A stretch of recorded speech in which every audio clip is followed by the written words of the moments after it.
Are you ready? Ladies and gentlemen, please welcome. Let's get ready to rumble!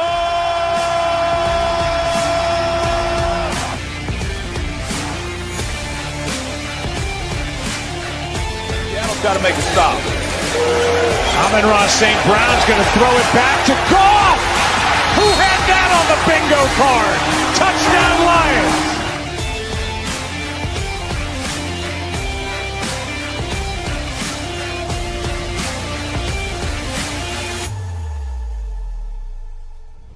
This is a Huddle Sports Network broadcast. You can find us on Roku TV, Amazon Fire TV, Facebook, and of course YouTube.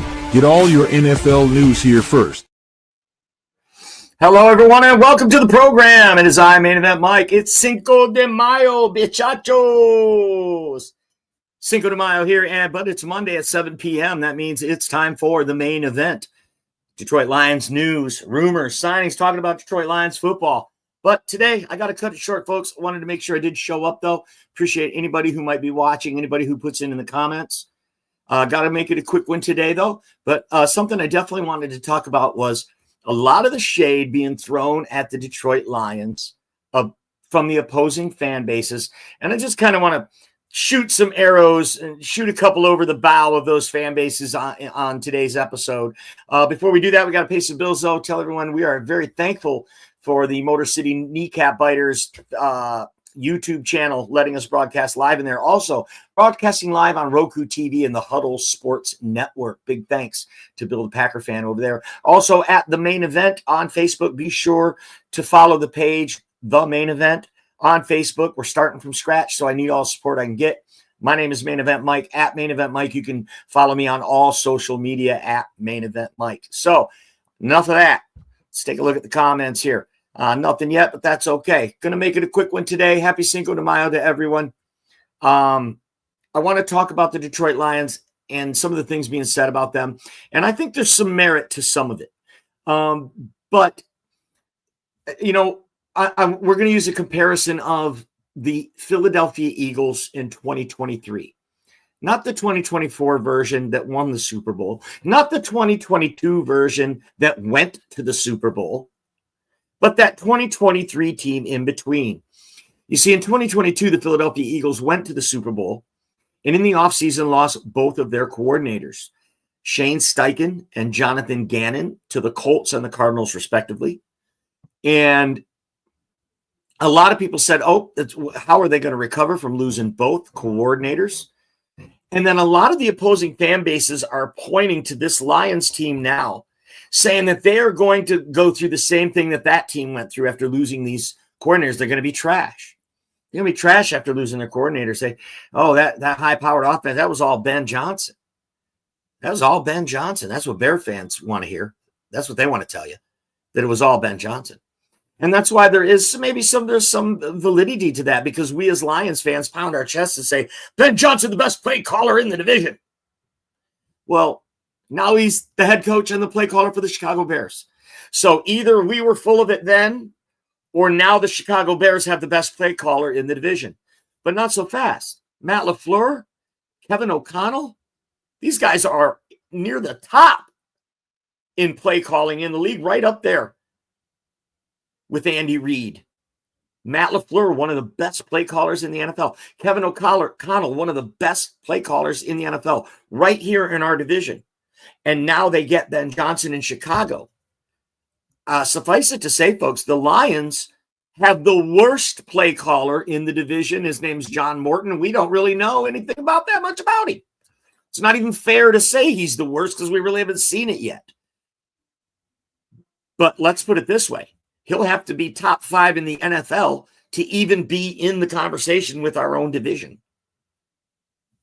So will there be a drop-off by the Lions like there was from those 2023 Philadelphia Eagles?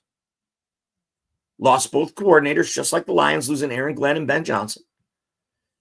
And they lost 5 of their last 6 games down the stretch and had an abysmal performance in the playoffs as the 5 seed and lost to the Tampa Bay Buccaneers, who would then lose in Ford Field to the Detroit Lions. But, I mean, that's what they like to say to us Lions fans. Oh, you guys are going to be just like that Eagles team. They lost both coordinators and they were trash. Well, hold on. That Eagles team started the year 10-1. Okay? 10-1. And then they let Matt Patricia take over. Then they lost 5 of 6 down the stretch and played like crap in a playoff game. So I don't think it's apples to apples in this comparison. There is something to be said, though, losing 2 hot coaching candidates like those coordinators and what it's going to do to the continuity, what it's going to do. I think the Lions have done a good job of filling those holes, though, because they brought in John Morton, who was with the team before, is familiar. Dan Campbell has a lot of familiarity with him.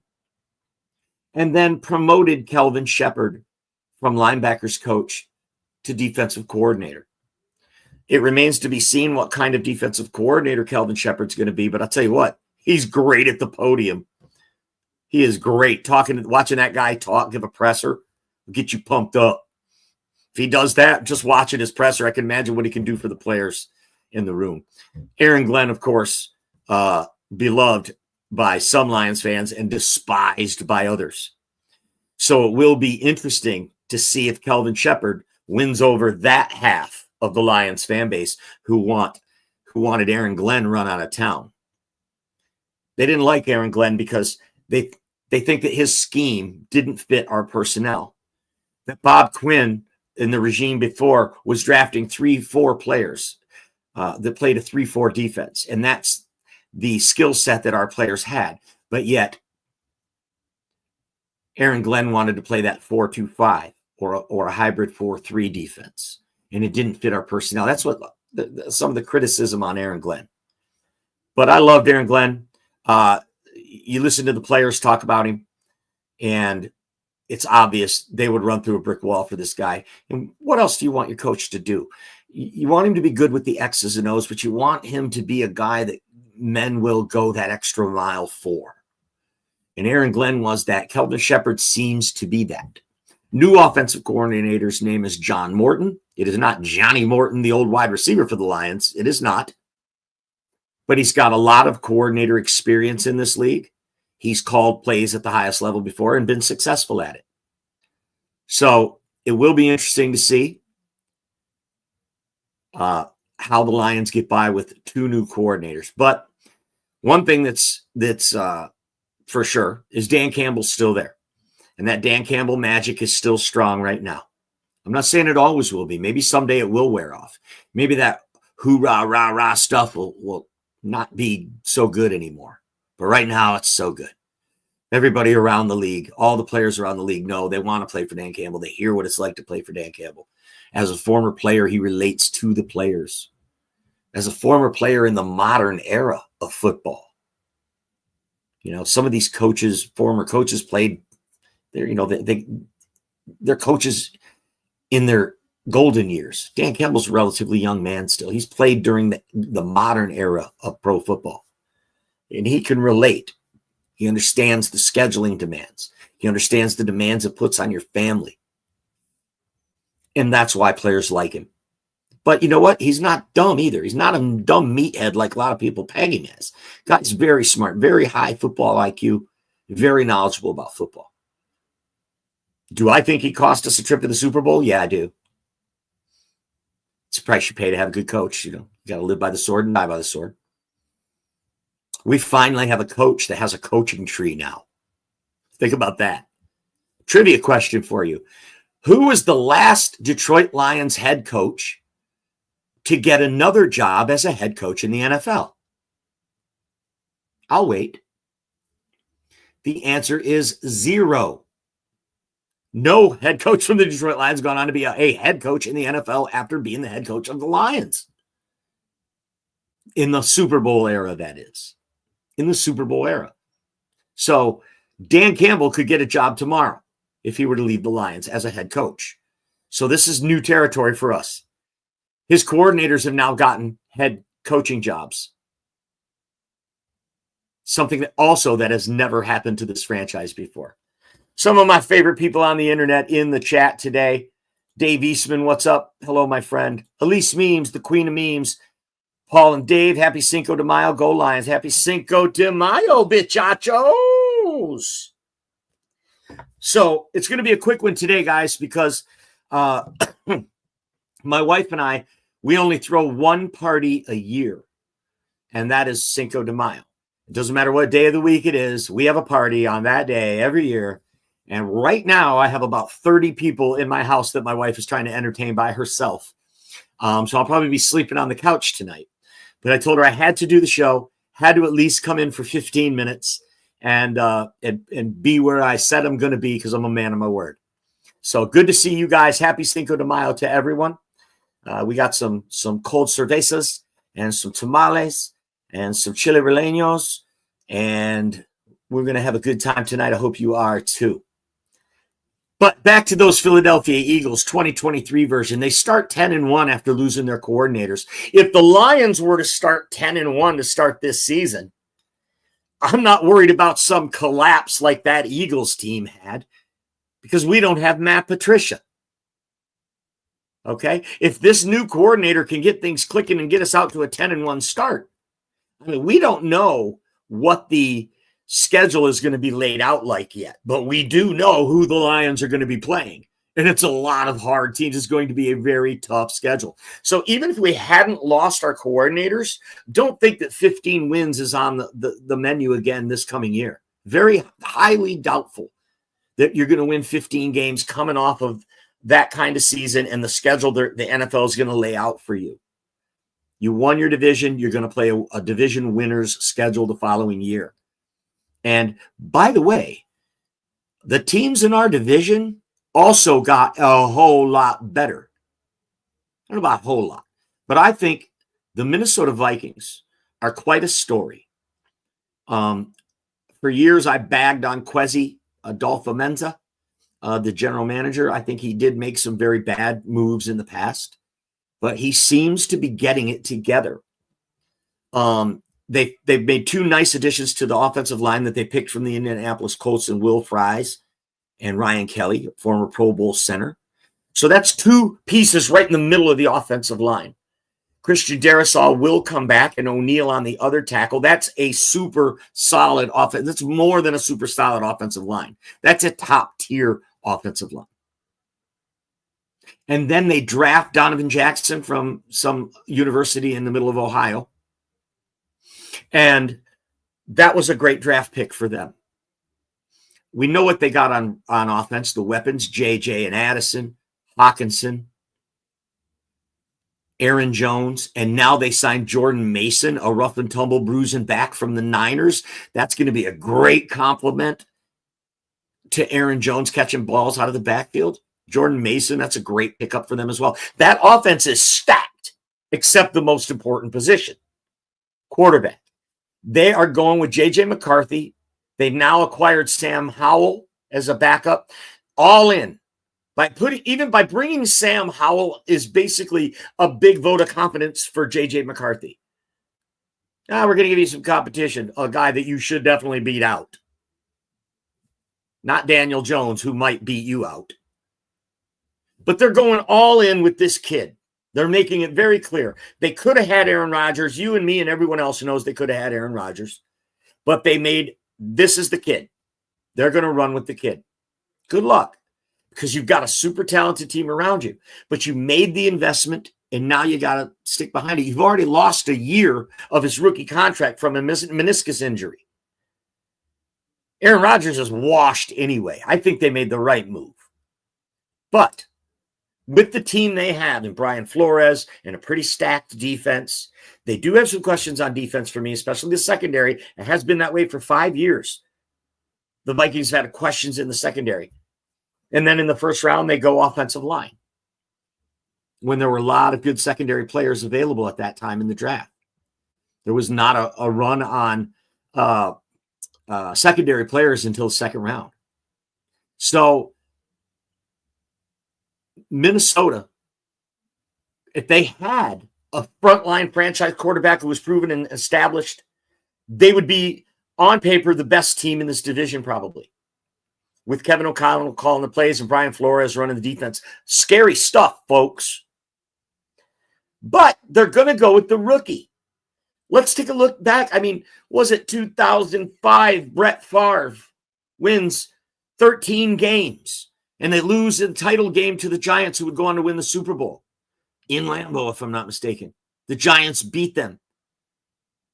The following year, they ran Favre out of town to make room for Aaron Rodgers, who'd been sitting on the bench, and they believed him. They saw what he was doing in practice. And guess what? They went 6-10.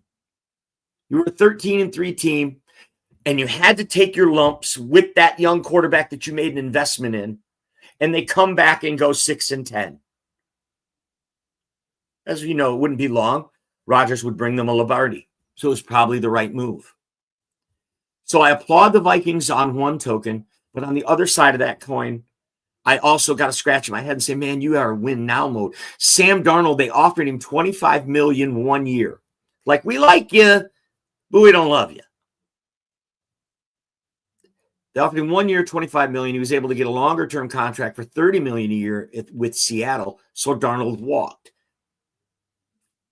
So there were other examples of that as well, where teams start a young quarterback and they take their lumps, even though they have a super talented team around them, and they don't make the playoffs the first year. It's very rare.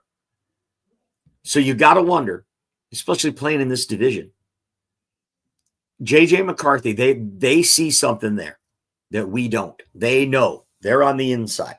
They know. See what we got in the comments here. Good stuff, main event, Mike. Thank you, my brother. Modelo should be flowing tonight. The tequila's flowing for sure. Can't wait for the schedule to come out. Yeah, they say it's supposed to be the 13th, which will be next week, but that's just the rumor. The NFL never releases a hard date for it. It's always like a surprise. And the rumor is the 13th. I personally have predicted it's going to be the 23rd. But we will see. It's one of my favorite days of the year on the NFL schedule when the schedule comes out, because you're not just looking at, okay, these are the teams we're going to play. We know when. We know how many road games in a row. What time of the year do I have to go to Lambeau? How many times does Jared Goff have to play outside? I want to know that. We do know the Detroit Lions are going to be playing in the Hall of Fame game on July 31st, and Dan Campbell canceled early training camps, in order to get ready for that Hall of Fame game. He's a veteran. It's a veteran team. We don't have a lot of super young players. We're in the middle of the road. What kind of I think we can handle that. Greg says the Vikings are a serious threat. And look, we know the Pack's a serious threat. And we know that the Bears have made a lot of moves. Are they a serious threat, though? I think they are. Does Ben Johnson make that much difference? I think he does. I like the draft pick from Colston Loveland. He's going to be a weapon out there for Caleb Williams. You put him and Cole Kmet on the field together, I think it's going to be 12 personnel that's going to be very hard for teams to handle. DeAndre Swift and Roschon Johnson, that's your running back tandem. I don't think that scares anyone, but they're not slouches either.